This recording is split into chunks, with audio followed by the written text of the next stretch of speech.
हाँ मैं नारी हूँ, ना कभी किसी से हारी हूँ, ना कभी किसी से हारूंगी। तोड़ के समाज की जंजीरों को ऊंचा उड़ जाऊंगी। अपने सम्मान का झंडा आसमान में ऊंचा लहराऊंगी। नारी को कम ना समझना दुनिया वालों, मर्दों से भी आगे बढ़कर दिखलाऊंगी। कभी बेटी बहन बनकर हर फर्ज को निभाऊंगी। फूल बनकर हर रिश्ते को महकाऊंगी। हाँ मैं नारी हूँ, न कभी किसी से हारी हूँ, न कभी किसी से हारूंगी। જેરા સાયકલવાલા સુરતથી આ વિડીયો બહાર પાડવાનો મારો મુખ્ય હેતુ સમાજમાં જનજાગૃતિ લાવવાનો છે. બીજું મારા વાલા મમ્મીનો કોઈનો હાથો બનતા પહેલા 100 વાર વિચાર કરજો. કરેલા કર્મનું ફળ દરેકને આ દુનિયામાં જ ભોગવવાનું રહે છે. તમે કોઈના પર લાનત બોલો તો એ લાનત ફરી ફરીને તમારી પર જ આવશે. કોઈના કહેવાથી કોઈની પર લાનત બોલતા પહેલા 100 વાર મમ્મીનો વિચારજો. સત્યનો હંમેશા વિજય થાય છે. આ વિડીયોમાં મારી સાથે બનેલી સત્ય ઘટના છે. આ વિડીયો હું કોઈ પ્રેજુડાઇઝ માઇન્ડ એટલે કે અંગત અદાવત દુશ્મનીથી બહાર પાડવામાં આવ્યો નથી. સાચી હકીકતોથી મોમીનોને માહિતગાર કરવાનો છે. સમાજમાં એક ક્રાંતિ લાવવાની છે, મિસાલ લાવવાની છે. હું ઝેરા સાયકલવાલા દાઉડી વોરા સમાજની સમાજ સુધારક મહિલા છું. હું દાઉડી વોરા કોમમાં વર્ષોથી ધર્મને નામે જે અત્યાચાર, જુલ્મ, ફટવાઓ ધર્મગુરુ વર્ગ પાડે છે તેની સામે લડત આપી આવેલી છું અને તેમાં કાયમ સફળ થયેલી છું. સને 1985માં સૈયદના સાહેબે એક ફતવો બહાર પાડ્યો કે વ્યાજની લેતી દેતી સંસ્થામાં કોઈએ નોકરી કરવી નહીં. હું સુરતની સેફ કોઓપરેટિવ સોસાયટીમાં મેનેજર તરીકે નોકરી કરતી હતી. સૈયદના સાહેબના ફતવાના કારણે અમારી સંસ્થામાંથી તમામ વોરા કર્મચારીઓએ રાજીનામા આપી દીધા હતા. મારું અને મારી વિધવામાનું ભરણ પોષણ કરવાનું હતું. આ નોકરી છોડવી મને પરવડે તેમ ન હતું, તેથી હું નોકરી છોડી નહીં. તેથી દાઉડી વોરા સમાજના મારો મૌખિક બહિષ્કાર થયો, સમાજની બહાર મૂકી દેવામાં આવી. તે પછી મારા પર જાત જાતના જુલ્મો, અત્યાચારો થયા હતા. મને નામદાર ગુજરાત હાઈકોર્ટ તરફથી 24 કલાકનું પોલીસ પ્રોટેક્શન મારા જાનમાલના રક્ષણ માટે 12 વર્ષ સુધી આપવામાં આવ્યું હતું. આજે પણ જ્યારે મારો જાનમાલ ભયમાં હોય તો મને નામદાર ગુજરાત હાઈકોર્ટના હુકમથી પોલીસ રક્ષણ આપવામાં આવે છે. આ રીતે પોલીસ રક્ષણ મેળવવા માટે ભારતમાં હું એકલી મહિલા છું. મારા વાલા મમ્મીનો તમે સૌ જાણો છો. હવે મુદ્દાની વાત પર આવીએ. મુસ્તફા સૈફુદ્દીન જોડિયા, તેનું પેટ નામ અકુલાભાઈ છે. વર્ષો પહેલા કોઠારના માનીતા, કોઠારનો પડિયો બોલ ઝીલનારા હતા. મમ્મીનો આ બાબત તમે જાણો જ છો. 35 વર્ષ પહેલા મને દાઉડી વોરા સમાજમાંથી નાત બહાર કાઢવામાં આવી હતી. ત્યારે મારી સાથે મારા સગા વાલા કોઈ બોલતું ન હતું, કોઈ સંબંધ રાખતા ન હતા. ત્યારે આજના જે સોશિયલ મીડિયા ન હતું, સમાજમાં કટ્ટરતા હતી. આવા સમયે વોરવાથી દૂર બહાર હિન્દુ કે મુસ્લિમ એરિયામાં કોઈ વોરાજી મોમીન મને રસ્તામાં મળી જાય ત્યારે ચોરી છુપીથી ડરતા ડરતા એ મોમીન મારી સાથે વાત કરે, દુઆ સલામ કરે. ત્યારે આ પુલા ભાઈ જોઈ લે તો તરત જ અમારા ધર્મગુરુની કોઠાની ઓફિસમાં જઈને મારી સાથે ફલાનો મોમીન, ફલાના બેન કે ભાઈ વાત કરે છે, એનું નામ અને સરનામું બતાવી દે. હવે જેવું નામ કોઠારને ખબર પડે કે તરત જ તે મોમીનને કોઠારની ઓફિસમાં બોલાવીને ધમકાવતા હતા કે તમે શા માટે જેના સાથે વાત કરો છો. જીરાને સમાજમાંથી બહાર મૂકવામાં આવી છે. તમે તેની સાથે સંબંધ રાખો છો. જો તમે બી સંબંધ રાખશો તો જીરાની જેમ તમને પણ નાટ બહાર મૂકી દેવામાં આવશે. મોમીનો વિચારો કે કેટલી હદ સુધી આ અકુલાભાઈ ચાપલુસી કરતા હતા અને આ રીતે મારા વાલા મમ્મીનો મારી પર અને નિર્દોષ ડાવરી ભોરા લોકો પર બી ત્રાસ આપતા હતા, મેન્ટલ ટોર્ચર કરતા હતા. એ સમયે અકુલાભાઈ મને મુદ્દાઈ કહેતા હતા. હવે મુદ્દાઈનો મિનિંગ એટલે ધર્મગુરુને ના માનનાર. એનો મિનિંગ એ થાય છે. હવે સમયની બલિહારી જો આજે તેને મુદ્દાઈ કહે છે લોકો. આ સમયની વાત છે. તારીખ 19/7/94 ના રોજ મૈદરપુરા પોલીસ સ્ટેશન પાસે મેં સૈયદના સાહેબને ગાલો આપી, હું મુદ્દાઈ છું, જીરાને અમને સોંપી દો એવા નારા સાથે વોરાઓનું ટોલું ભેગું થયું. તેમાં પણ ટોલામાં મારો વિરોધ કરવા અકુલાભાઈ આગળ પડતા હતા. અકુલાભાઈ અને યુસુફભાઈ ગુજરાતી ની આગેવાની હેઠળ વોરાકોમનું ટોલું મારા ઘર પર પથ્થરમારો કરવા ભેગા થયેલા. તેમાં પણ અકુલાભાઈ આગળ હતા.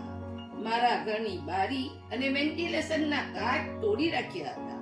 મુસ્લિમ ભાઈઓની મદદથી મારું ઘર બચી ગયું. આની સામે હું કોર્ટમાં ન્યાય મેળવવા ગયેલી યુસુફભાઈ ગુજરાતી અને અન્યોએ મારી સાથે સમાધાન કર્યું.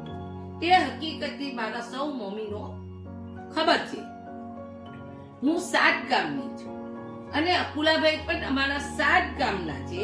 7 ગામને કોરા સામાન્યા કહેવામાં આવે છે. આ અકુલાભાઈ તે વખતે હું અનાથ, મા બાપ વગરની તન્હા એકલી સિંગલ વુમન હતી. તેનો બિલકુલ વિચાર કર્યા વગર જેટલો જુલ્મ, અત્યાચાર પોતાના હાથા બનીને કર્યો. સમાજની મા બેન દીકરીની ઇજ્જત કરવી જોઈએ એ પણ કરી નહીં. સ્ત્રી સન્માનની ભાવનાને પણ ભૂલી ગયા. આજે જોયું અકુલાભાઈની પત્નીનું બી એ જ હાલત થઈ છે. જોયું મારા વાલા મમ્મીનો કુદરતનો કરિશ્મો. 30 વર્ષ પછી અકુલાભાઈના બેસ્તાન કોલોનીમાં ગોરાઓનું મોટું ટોલું અકુલા હાય હાય, નારે તકબીર, અલ્લાહુ અકબર, મુફદ્દલ મોલાના નારા સાથે સૂત્રોચ્ચાર કરી અકુલાભાઈનો વિરોધ કર્યો. કલેક્ટર સાહેબ અને પોલીસ કમિશનરને અકુલાભાઈ અને અન્યો સામે કાનૂની પગલાં લેવા એક આવેદન પત્ર પણ આપવામાં આવ્યું હતું. આને કહેવાય કર્મનો બદલો. જે 30 વર્ષ પહેલા મારી સાથે કર્યું તે હવે અકુલા સામે થયું. જેવું કર્મ તમે કરશો તે ફરીને તમારી પર જ આવશે ને આવશે જ. જોયું અકુલાભાઈ, હાથના કર્યા હૈયે વાગ્યા. કર્મ કોઈને છોડતું નથી.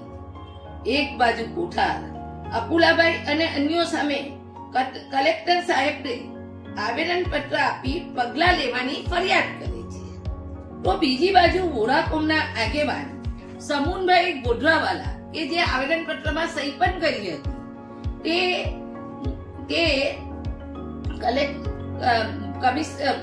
પોલીસ કમિશનરમાં એક લેખિત નિવેદન આપીને જણાવે છે કે આ અકુલાભાઈ અને અન્યો સામે કોઈ કાનૂની પગલાં લેશો નહીં. તેઓ અમારા મમ્મીનો છે. જ્યારે શરૂઆતમાં આવેદન પત્ર આપ્યું ત્યારે તેઓ મમ્મીનો ન હતા. ચાલો કોઠારને ગુડાતાલાએ સદબુદ્ધિ આપી તે સારી વાત છે. દેર સે આયે દુરસ્ત આયે. નામદાર ગુજરાત હાઈકોર્ટ તરફથી મને 24 કલાકનું પોલીસ રક્ષણ નામદાર ગુજરાત હાઈકોર્ટ તરફથી મળેલું હતું. આ પોલીસ રક્ષણ મળેલું હોવાથી મને અકુલાભાઈ મારી શકતા નહોતા, ખોટી ફરિયાદ કરી શકતા નહોતા. તેથી મારું પોલીસ રક્ષણ હટાવવા કલેક્ટર સાહેબ પાસે યુસુફભાઈ ગુજરાતી સાથે ધરણા પર બેસે છે. જેરા સાયકલ વાળાનું પોલીસ રક્ષણ ઉઠાવી લો ના નારા સાથે તારીખ 9/4/2001 ના દિવસે ધરણા પર બેસેલા તેની સિલસિલાબંધ પુરાવા સહિતની વિડીયો હું બીજા વિડીયોમાં રજૂ કરીશ.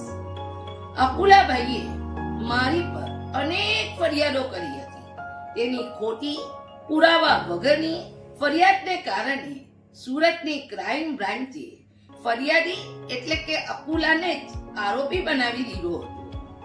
બિનસવારી વિથ પ્રોસિક્યુશન કરીને તેની સિલસિલાબંધ પુરાવા સહિતની હકીકતો હું બીજા વિડીયોમાં રજૂ કરીશ. મોમીનો રાજગો મારે અંગ્રેજીમાં વન અગેન્સ્ટ ઓલ અને ગુજરાતીમાં વીરાંગનાનો લલકાર પુસ્તકમાં તો એક પ્રકરણ તો અકુલાભાઈ પર લખવામાં આવ્યું છે. આ મારી બાયોગ્રાફી વીરાંગનાનો લલકાર છે. તેમાં વિગતવાર અકુલાભાઈ વિશે લખવામાં આવ્યું છે પાના નંબર 142 પર. હવે ધર્મગુરુ વર્ગ એટલે કોઠારના આમીલો જમાતને પણ સબક શીખવાનો છે. નિર્દોષ વોરાઓ પર જુલ્મ કરવો જોઈએ નહીં, કારણ કે હવે મોમીનો ધર્મગુરુ વર્ગને જમાતને કોર્ટમાં લઈ જાય છે. મોમીનો હવે જાગૃત થઈ ગયા છે. વોરા સમાજમાં ક્રાંતિ આવી છે અને આવી રહી છે, તેનો મને ગર્વ છે. મારી કુરબાની ફોગટમાં ગઈ નથી. ગરીબ, લાચાર, નિરાધાર મોમીનોને ધર્મગુરુ તરફથી સોના સિવાય પણ કરજે હસનાતની લોન આપી પગભર કરવા જોઈએ. કબરોની જગ્યાના પૈસા લેવા જોઈએ નહીં. રમજાન મહિનામાં ખુદાના ઘરમાં, મસ્જિદોમાં મસલ્લાની જગ્યાના પણ પૈસા લેવામાં આવે છે. સુરતમાં બેગમવાડી અને સુભાન મટસાની વાડીના કબ્રસ્તાનમાં એપાર્ટમેન્ટ બનાવી બીજી બધી પ્રવૃત્તિ કરવાને બદલે દફનાવાની રજા ધર્મગુરુ વર્ગે આપવી જોઈએ. ગરીબ મોમીનોની હાય લેવી જોઈએ નહીં. મારી સુધારાવાદી પ્રવૃત્તિને કારણે મને નેશનલ તેમજ ઇન્ટરનેશનલ એવોર્ડો મળ્યા છે. નર્મદ એવોર્ડ, જીનિયસ એવોર્ડ, ઘણા એવોર્ડો મળ્યા છે. દેશ વિદેશમાં એક લોખંડી મહિલા આયરન લેડી તરીકેની મારી છાપ ઊભી થઈ છે. હું America, Canada, Europe, Birmingham, Bangkok, Pattaya, Nairobi ના દેશોમાં પણ મારી સુધારાવાદી પ્રવૃત્તિને વેગ આપવા માટે મને સ્પોન્સર કરીને બોલાવવામાં આવી છે. હું ફુલીબેન એન્ડ જેરા સાયકલવાલા ચેરિટેબલ ટ્રસ્ટની પ્રમુખ છું. આ અમારું ટ્રસ્ટ રજિસ્ટર્ડ ટ્રસ્ટ છે. આજે આ અમારું ટ્રસ્ટ સેવાકીય પ્રવૃત્તિ નાત જાતના ભેદભાવ વગર તમામ ધર્મના લોકો માટે કરે છે. એમાં મારા ડાવડીવોરા મોમીનો પણ લાભ લે છે અને હું ગરીબ મોમીનોને તેનો લાભ આપું જ છું. મારા વિશેની તમામ હકીકતોથી મોમીનો માયકા થયા પછી સાચી હકીકત ખબર પડી અને મેં મસ્જિદમાં વગર નિદાએ નમાઝ પઢવા માટે 28 વર્ષ પછી 28 પગલા દૂર ગઈ હતી અને એ ધર્મગુરુ વર્ગે તેમાં કોઈ વિરોધ કર્યો ન હતો. આ બધું મારા ડાવડીવાળા કોમના મોમીનોએ જોયું કે સૈયદના સાહેબ તો એમને મસ્જિદમાં નમાઝ પઢવા આવવા દે છે, તો આપણે શા માટે ન બોલવું? જેરાબેન સાચા છે એટલે તે લોકો મારી સાથે તે પછી બોલવાનું ચાલુ કર્યું અને તેઓ સંબંધ રાખે છે. આજે ખૂબ સારા સંબંધો દરેક મોમીનો સાથે મારા છે. મારો સોશિયલ બોયકોટ ઓટોમેટિક ઉઠી ગયો. કોઠાર તરફથી જો કોઈ મોમીન, અને આ જે વિડીયો છે ને એ વિડીયો પણ યુટ્યુબ પર છે, આજ તકમાં પણ આવેલું છે, તો તમે યુટ્યુબ પર જે કોઈએ જોયું ના હોય તે જોઈ લે. કોઠાર તરફથી જો કોઈ મોમીન પર અત્યાચાર જુલમ થાય છે ત્યારે મારી મદદ લેવા, મારી સલાહ લેવા તમામ મોમીનો મારી પાસે આવે છે. આ અકુલાભાઈ પર પણ કોઠાર તરફથી ઉપર મુજબનો આ બધો જે જુલમ થયો, જુલ્મો અત્યાચારો થયા, એટલે તેમની વાઈફ સાથે મારી સલાહ મદદ લેવા મારા ઘરે આવેલા. હું તેમને આવકાર આપી સાચી સલાહ આપી હતી. જોયું મમ્મીનો આ કર્મનું ફળ. સમય બડા બલવાન હે. એક જમાનાનો કોઠાનો માનીતો અપુલો આજે કોઠાની સામે છે, કોઠાની અગેન્સ્ટમાં છે. સમય બલવાન છે. એકલી જ મેં ચીંધી આંગલી, એકલી વિરાંગના થઈ નીકળી. જુલ્મની આગ તે વરસાવી દીધી, પણ બરફ થઈને કરી રાખી ગઈ. જે ડગર પર ચાલીએ તે ચાલીએ, આપણે જે માનીએ તે માનીએ.